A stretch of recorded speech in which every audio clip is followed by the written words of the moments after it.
സതി പോലെയുള്ള പല വൃത്തികെട്ട സിസ്റ്റം ഇവിടെ ഉണ്ടായിട്ടുണ്ട്. ഈ പീരിയഡ്സിന്റെ ടൈമിൽ അമ്പലത്തിൽ കയറിക്കൂടാന്ന് പറയുന്നുണ്ടല്ലോ, അതിനെപ്പറ്റി എന്താ ഒപ്പീനിയൻ? എന്താ എന്റെ ഒപ്പീനിയൻ, എനിക്ക് കയറിക്കൂടാന്നുള്ളത് തന്നെയാണ്. എന്നുവെച്ചാൽ എന്റെ വിശ്വാസം അങ്ങനെയാണ്. റീസൺ എന്താ? ചെറുപ്പം തൊട്ടേ നമ്മൾ ആ ഒരു ഇതല്ലേ ശീലിച്ചു വരുന്നത്, അതായത് അതല്ല കേട്ട് വരുന്നത്.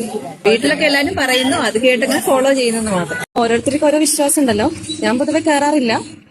അവരവരുടെ ഒപ്പീനിയൻ അനുസരിച്ച് പോവാം. പാരമ്പര്യമായിട്ട് കേട്ട് വരുന്നത് അതുകൊണ്ട് അതുകൊണ്ട് കയറുന്നില്ലാന്നേ ഉള്ളൂ. പ്രത്യേകിച്ച് അങ്ങനെ റീസൺ ഉണ്ടെന്ന് എനിക്ക് തോന്നിയിട്ടില്ല. എന്തെങ്കിലും ഉണ്ടാവാം, സയന്റിഫിക് ആയിട്ട് എന്തെങ്കിലും റീസൺ ഉണ്ടാവാം. അപ്പൊ അതിനെപ്പറ്റി ഇതുവരെ ഒന്നും ആലോചിച്ചിട്ടില്ല എന്നുള്ളത് ശരിയാണ്. മിക്കവാറും പറഞ്ഞ ആൻസർ ഓക്കെ അല്ല എന്നാണ്. പണ്ട് കാലത്ത് ഈ പാഡ് പോലുള്ള സൗകര്യങ്ങളൊന്നും ഉണ്ടായിട്ടില്ല. പിന്നെ വയറുവേദനിക്കുമ്പോൾ അവർക്ക് പുറത്ത് പോകാൻ പറ്റില്ല. അങ്ങനത്തെയുള്ള റീസൺ കൊണ്ടായിരിക്കും ഇത് പുറത്തിറങ്ങണ്ടെന്ന് പറയുന്നത്. ബ്ലഡ് വീഴും. അമ്പലം ഒരു പുണ്യസ്ഥലല്ലേ, അപ്പൊ അവിടെ ബ്ലഡ് വീണാൽ അശുദ്ധി രീതിയിൽ ആയിരിക്കണം കൊണ്ടുപോകാൻ.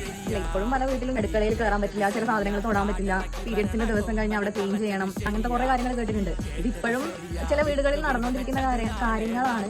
ഇത്ര കാലമായിട്ടും ഇതിനൊരു മാറ്റം വന്നിട്ടില്ല. ഇനിയെങ്കിലും ഇത് മാറുമെന്ന് ഞാൻ വിചാരിക്കുന്നു.